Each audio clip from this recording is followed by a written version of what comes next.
Asia cup లో భారత్ విజయ దుందుబి మోగించింది. టోర్నీలో చిరకాల ప్రత్యర్థి పాకిస్తాన్ పై హ్యాట్రిక్ విజయాన్ని సాధించింది. రికార్డు స్థాయిలో 9వ ఆసియా కప్ కైవసం చేసుకుంది మన భారత్.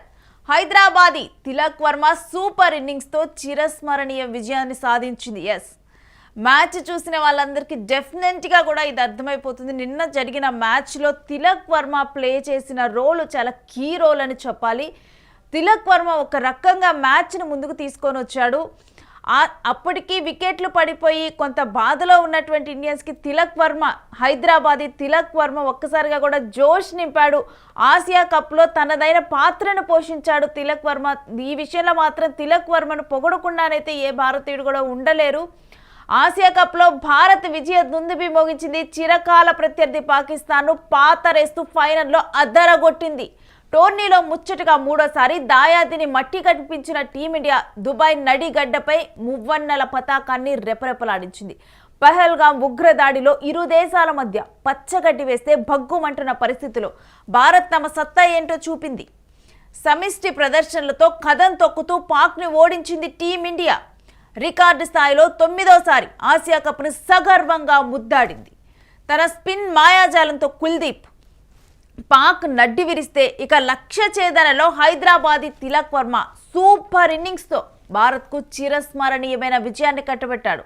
సహచరులు విఫలమైనా కూడా అక్కడ తన విలువను చాటాడు తిలక్. దేశ ప్రజలకు విలువైన దసరా కానుక అందించాడనే చెప్పాలి తిలక్.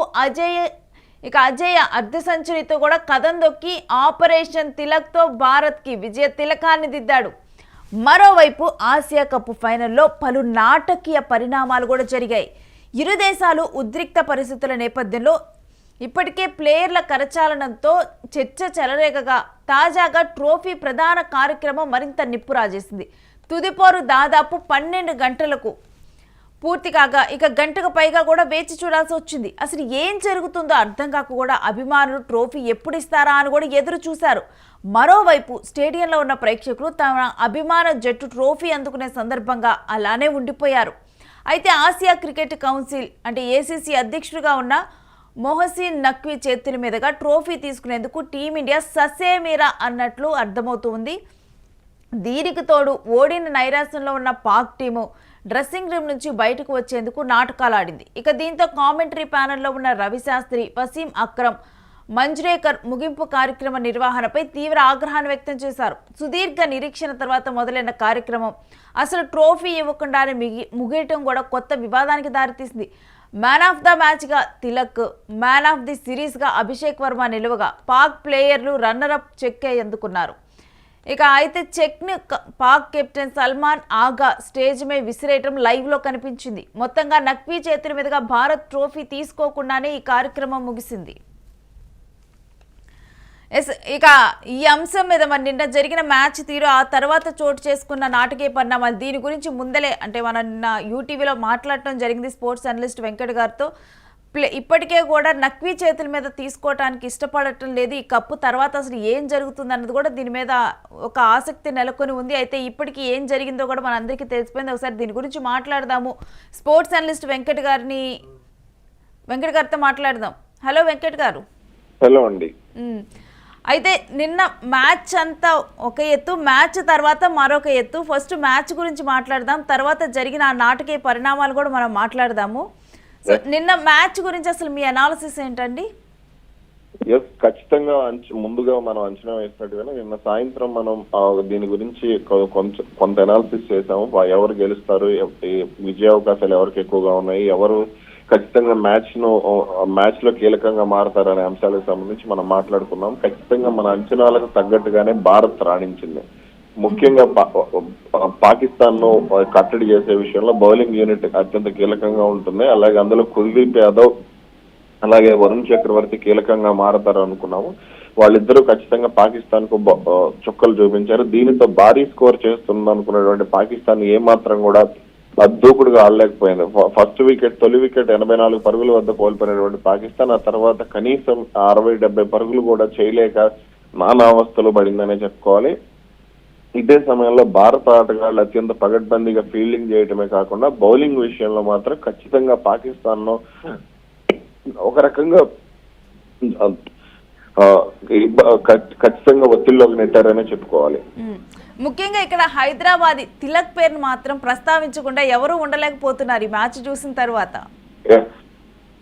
తిలక్ చాలా బాగా ఆడాడు.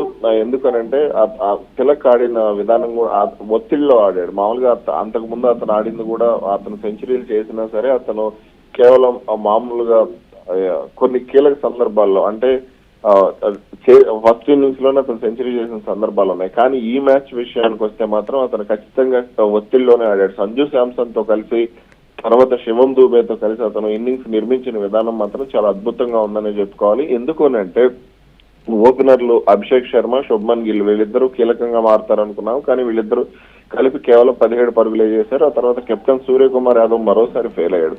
ఇక ఆ తర్వాత తిలక్ వర్మ 69 పరుగులతో రాణించాడు. ఇక సంజు శాంసన్ కూడా అద్భుతమైన స్టాండ్ ఇచ్చాడు. వీళ్ళిద్దరు భాగస్వామ్యమే పాకిస్తాన్ నుంచి మనం మ్యాచ్ లాక్కోవడానికి అత్యంత కీలకంగా మారింది.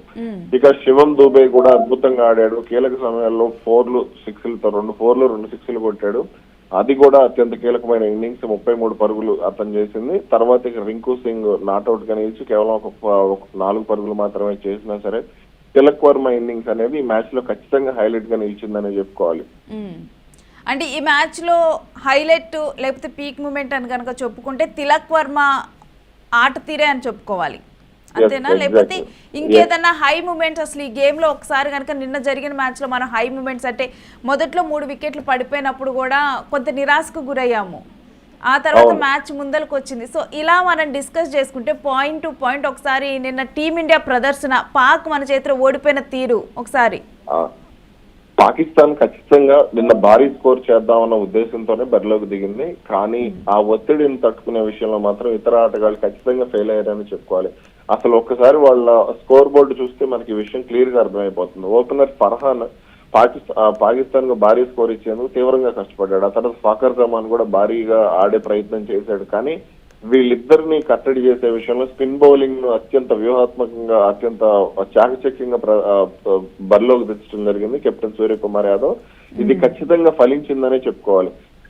ఓపెనర్లు వాళ్ళ స్కోర్ చూసుకుంటే కేవలం ఓపెనర్లు చేసిన స్కోరే ఉంటుంది. 57-46 పరుగులు. ఆ తర్వాత సయూ మయూబ్ అతను చేసిన 14 పరుగులు. ఇక మిగిలిన దాంట్లో వాళ్ళ డక్అవుట్లు మొత్తం 3 డక్అవుట్లు అయ్యారు పాకిస్తాన్ ఆటగాళ్లు. ఈ ఒత్తిడిని తట్టుకునే విషయంలో పాకిస్తాన్ ఖచ్చితంగా ఫెయిల్ అయింది. లేకపోతే గనక వాళ్ళ ఓపెనింగ్ వాళ్ళ పవర్ ప్లే లో వాళ్ళు చేసిన పరుగులు చూస్తే 220 నుంచి 250 పరుగులు చేస్తారని అనుకున్నారు అందరూ. ఓకే, దీంట్లో మ్యాన్ ఆఫ్ ద సిరీస్ గా అభిషేక్ శర్మ నిలిచారు. అవును, అభిషేక్ శర్మ ఈ సిరీస్ లో అత్యంత అద్భుతమైన ఆటగాడు ఎవరు అని అంటే అభిషేక్ శర్మ అనే చెప్పుకోవాలి. అతను అసలు ఏ జట్టు ఆ జట్టు ఈ జట్టు చిన్న జట్టు లేదు పెద్ద జట్టు లేదు, ఏ జట్టు మీద అయినా సరే అతను అద్భుతమైన ఇన్నింగ్స్ ఆడాడు. మన శ్రీలంక, అంతకుముందు బంగ్లాదేశ్, అంతకుముందు యుఏఈ వరుసగా 3 హాఫ్ సెంచరీలు చేశాడు. ఇది ఖచ్చితంగా భారత్ కు అంటే భవిష్యత్తు మీద మంచి కాన్ఫిడెన్స్ ఇచ్చిందని చెప్పుకోవాలి. అభిషేక్ శర్మ అంటే స్వదేశంలో జరిగే మ్యాచ్ల విషయంలో అభిషేక్ శర్మ ఆట తీరేలా ఉంటుంది. మనం చూసాము, IPL లో చూసాము. కానీ అంతర్జాతీయ స్థాయిలో ఇటువంటి మెగా టోర్నీల్లో అభిషేక్ శర్మని కీలకంగా మారడం అనేది భారత్ కు అత్యంత శుభపరిణామంగా చెప్పుకోవాలి. అతను ఎక్కడా కూడా ఒత్తిడికి గురి కాకుండా పవర్ ప్లేలో ఎన్ని పరుగులు చేయగలను అనే దానిపైన టార్గెట్ పెట్టుకున్నాడు. భారీ షాట్లతో విరుచుకుపడ్డాడు. తన గురువు యువరాజ్ సింగ్ సూచనలతో ఖచ్చితంగా అతను అద్భుతమైన ఆటగాడనే చెప్పుకోవాలి. ఈ సిరీస్ లో ఈ టోర్నీ కాకుండా భవిష్యత్తులో కూడా అతను భారత్ అత్యంత కీలకంగా మారుతాడు. అతన్ని త్వరలోనే మనం వన్డే జట్లో కూడా చూసే అవకాశాలు అయితే ఉన్నాయి. అయితే మ్యాన్ ఆఫ్ ద మ్యాచ్ గా నిలిచినటువంటి తిలక్ ఈ మ్యాచ్ లో చాలా గొప్ప ప్రదర్శన ఇచ్చాడు. గత మ్యాచ్ లో అతని ఆట తీరు గానీ ఏ విధంగా ఉండేది? ఖచ్చితంగా అతను చాలా మంచి ఆటగాడు. గత మ్యాచ్ల్లో కూడా అతను ఏమీ ఫెయిల్ కాలేదు. కానీ బ్యాటింగ్ ఆర్డర్ విషయంలో హెడ్ కోచ్ గౌతమ్ గంభీర్ తీసుకున్నటువంటి నిర్ణయాలే అతని మీద కాస్త ప్రభావం చూపించినాయని చెప్పాలి. కొన్ని కీలక సందర్భాల్లో అతన్ని బ్యాటింగ్ ఆర్డర్ లో షఫిల్ చేయటం, అంటే 5వ స్థానం లేదా 6వ స్థానం లేదా 4వ స్థానం ఇట్లా మార్చడం వల్ల తిలక్ కాస్త ఒత్తిడికి గురయ్యాడు. కానీ శ్రీలంకతో మ్యాచ్ మనం చూసుకున్నా సరే, అంతకు ముందు బంగ్లాదేశ్ తో మ్యాచ్ చూసుకున్నా సరే, ఇప్పుడు మ్యాచ్ చూసుకున్నా సరే అతను చాలా అద్భుతమైన ఇన్నింగ్స్ ఆడాడు. భారత్ కు గౌరవప్రదమైన స్కోర్ అందించడంలో కానీ లక్ష్య ఛేదనలో కానీ అతను అత్యంత కీలక ఆటగాడే. అందుకే సూర్యకుమార్ యాదవ్ కూడా తిలక్ వర్మ విషయంలో చాలా అంటే తన స్థానాన్ని కూడా త్యాగం చేసిన సందర్భాలు మనం గతంలో చూసాం. ఇంగ్లాండ్ సిరీస్ విషయంలో కూడా ఇక భవిష్యత్తులో కూడా తిలక్ వర్మ, అభిషేక్ శర్మ, సంజు శాంసన్ వీళ్ళు ఖచ్చితంగా భారత జట్టుకు అత్యంత కీలక ఆటగాళ్లుగా మారతారు. వీళ్ళు వన్డే జట్టులో కూడా మన సీనియర్ల తర్వాత వన్డే జట్టులో కూడా అత్యంత కీలకంగా ప్రభావం చూపించే ఆటగాళ్ళుగా చెప్పుకోవచ్చు. ఇంకా ఇటు గేమ్ గెలిచిన తర్వాత మన క్రికెటర్స్ ఆనందోత్సాహాలు చూస్తే గనక మనం డెఫినెట్గా కనుక మన మొహం మీద చిరునవ్వు రాకుండా అయితే అస్సలు ఆగదండి. అంత ఆనందంగా కూడా సెలబ్రేట్ చేసుకున్నారు. గత మ్యాచ్లో పాక్ ఏదైతే చేష్టలు చేస్తుందో దానికి బుద్ధి చెప్పినట్లుగానే చూడాలా? ఖచ్చితంగా సగటు భారతీయుడిగా భారత జట్టు చేసినటువంటి దాన్ని మనం ఖచ్చితంగా యాక్సెప్ట్ చేసి తీరాలి. అలాగే అంటే మనం కూడా గర్వపడేలాగా, మనం మ్యాచ్ లో ఆడినా ఆడకపోయినా మన జట్టు కాబట్టి మనం ఖచ్చితంగా గర్వపడే మూమెంట్ అనే చెప్పుకోవాలి. ఎందుకు అని అంటే అక్కడ పాకిస్తాన్ పిచ్చి చేష్టలు అంతర్జాతీయంగా షెడ్యూల్ విషయంలో కానీ లేదా కొన్ని విషయాల్లో కానీ మొన్న రిఫరీ యాండీ పైక్రాఫ్ట్ విషయంలో కానీ పాకిస్తాన్ చేసినటువంటి పిచ్చి చేష్టలు ఇవన్నీ కూడా మనం చూస్తూ వచ్చాం. నిన్న కూడా మనం ఇక్కడ కీలకమైన విషయం ఏంటంటే నిన్న సాయంత్రం అతనితో కప్పు తీసుకునే అవకాశం లేదు అనేది మనం కూడా స్పష్టంగా చెప్పాము. తర్వాత మనం దీనికి సంబంధించి అనాలిసిస్ లో కూడా చెప్పుకోవడం జరిగింది. ఎందుకు అని అంటే అతను ఆసియా క్రికెట్ అసోసియేషన్ అధ్యక్షుడు, అది పాకిస్తాన్ కి చెందిన వ్యక్తి. అతను పాకిస్తాన్ బోర్డుకు కూడా అధ్యక్షుడు. అదే కాకుండా హసీన్ కి వేసిన ఫైన్ ని ఏదైతే తను చేసిన చేష్టలకి కంప్లైంట్ ఫైల్ చేసినప్పుడు వేసిన ఫైన్ ని కూడా నక్వి తన సొంత డబ్బులతో కడతానని కూడా అన్నారు.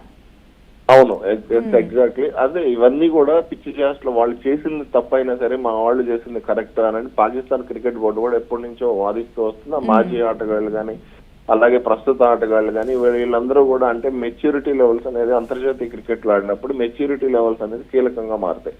అంటే మనం ఏ సందర్భంలో ఎలా ప్రవర్తించాలి, ఏ సందర్భంలో ఎలా మాట్లాడాలి అనేవి అత్యంత కీలకంగా ఉంటాయి. అది మైదానంలో క్రికెట్ అనేది 50% అయితే ఇటువంటి చర్యలు లేకపోతే ఇటువంటి మాటలు లేదా ఇవన్నీ కూడా మిగిలిన 50% ప్రభావం చూపిస్తాయి.